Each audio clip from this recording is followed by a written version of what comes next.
La puissance illégitime n'est point une puissance. L'idée de pouvoir implique l'idée de droit, sans quoi il n'y a qu'un pouvoir physique, c'est-à-dire la force. Donc, lorsque la Sainte Écriture prescrit d'obéir aux puissances, elle ne parle que des puissances légitimes. Le texte sacré, en expliquant pourquoi nous devons nous soumettre au pouvoir civil, nous dit qu'il est ordonné de Dieu même, qu'il est le ministre de Dieu lui-même, et il est clair que l'usurpation ne se trouve jamais revêtue d'un si haut caractère. Si le pouvoir fait un scandaleux abus de ses moyens, s'il dépasse les justes limites, s'il foule aux pieds les lois fondamentales, s'il persécute la religion, s'il corrompt la morale, s'il outrage la dignité publique,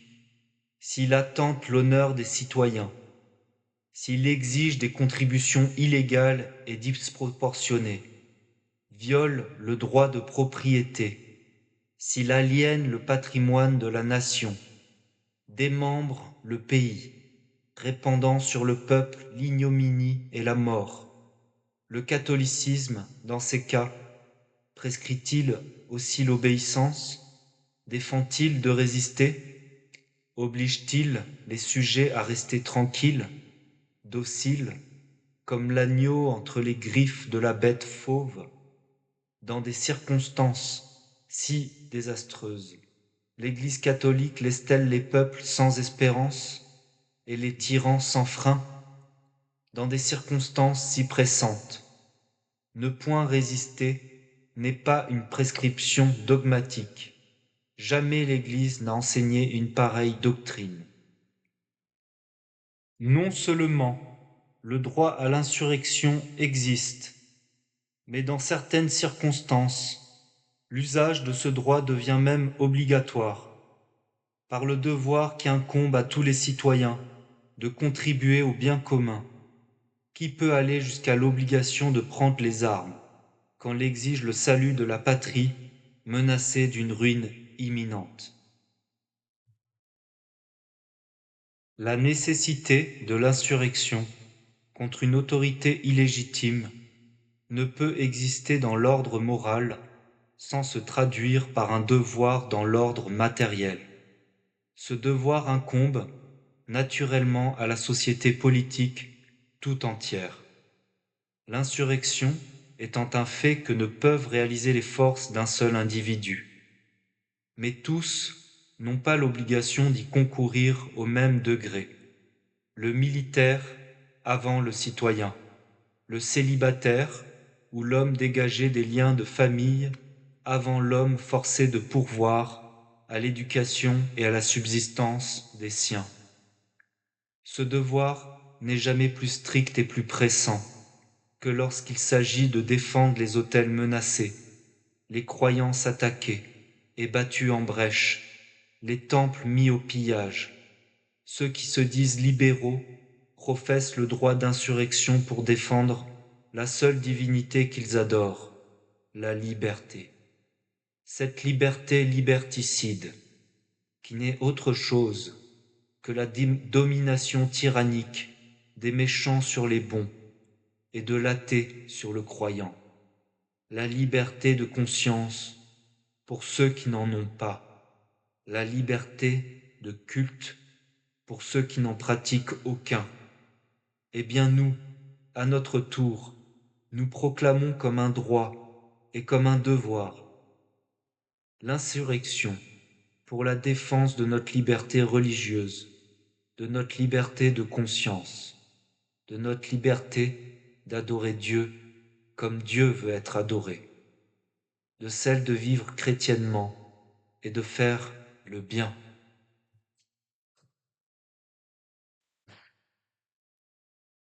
S'il est évident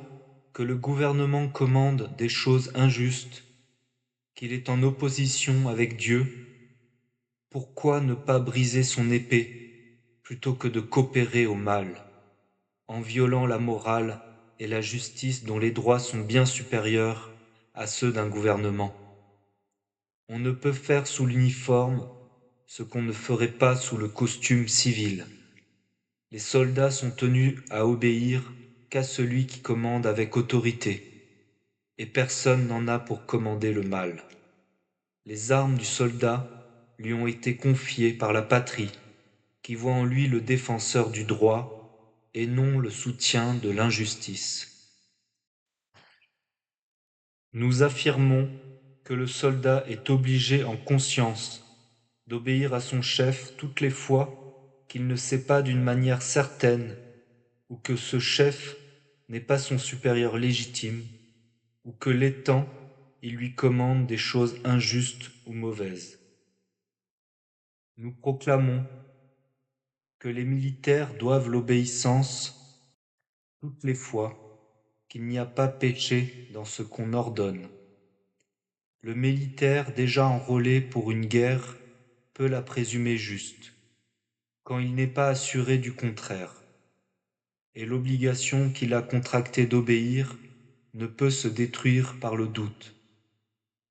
Celui qui n'y est pas obligé ne peut s'enrôler pour une guerre sans être assuré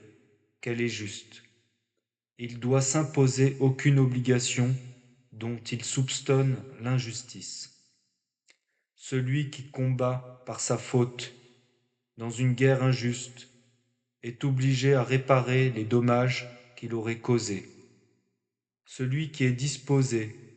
à servir quiconque le paye, juste ou injuste, sans distinction de drapeau, est indigne d'absolution,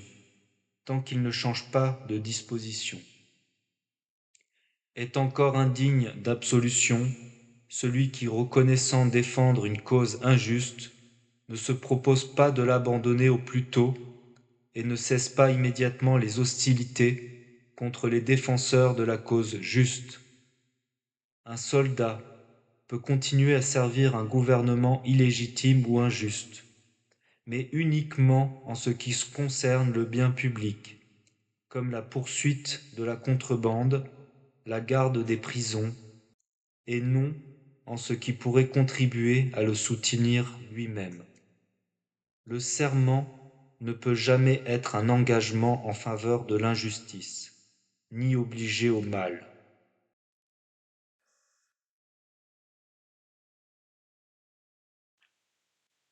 Si les machinations et les conspirations étrangères menacent de miner et de jeter par terre l'édifice national, sans qu'il soit possible de remédier à un si grand mal autrement que par la guerre,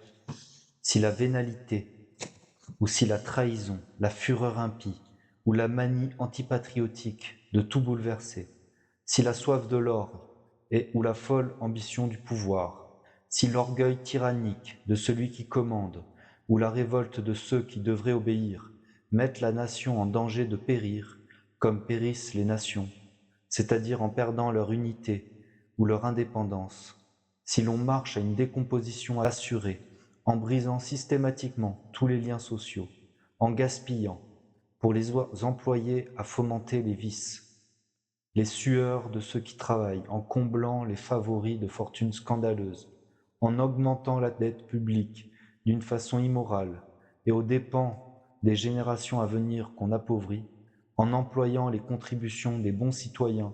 à stimuler et à récompenser les mauvais, en faisant des lois qui favorisent un parti au lieu de les faire pour l'intérêt de tous, lois qui ne tardent pas à opprimer ceux-là même qui les avaient faites, si l'on contredit les sentiments naturels du pays, si l'on enlève son antique et noble caractère, si on raille sa foi et que l'on s'attaque à sa croyance en voulant lui substituer l'athéisme ou l'hérésie, si enfin, par tous ces moyens iniques, on mine les fondements de l'édifice national de façon à le faire écrouler, qui donc aurait la hardiesse de contester à un État le droit de recourir à la force pour défendre son existence contre ses ennemis du dehors ou du dedans?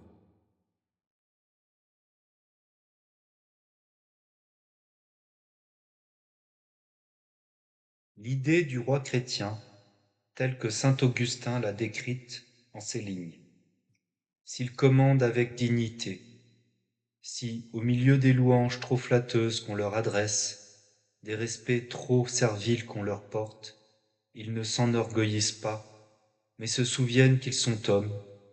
s'ils se servent de leur puissance, surtout pour répandre le culte du Seigneur, et se faire les serviteurs fidèles de la majesté divine, s'ils craignent Dieu, s'ils l'aiment, s'ils le servent, s'ils ont plus d'amour pour leur royaume, où les compétiteurs ne sont point à craindre, s'ils sont lents à punir et prompts à pardonner, s'ils emploient les châtiments plutôt par la nécessité de défendre l'État que pour satisfaire aux ressentiments et aux inimitiés, s'ils pardonnent, non pour laisser le crime impuni, mais dans l'espoir de corriger le coupable, si forcés, quelquefois d'agir avec rigueur, ils tempèrent cette sévérité par la douceur et la bienveillance, s'ils ont d'autant plus de modération qu'ils ont plus de pouvoir, s'ils aiment mieux commander leurs mauvaises passions qu'au peuple de la terre, et s'ils agissent ainsi, non pour acquérir une vaine gloire, mais pour l'amour du bonheur éternel, ce sont là les monarques que nous appelons heureux.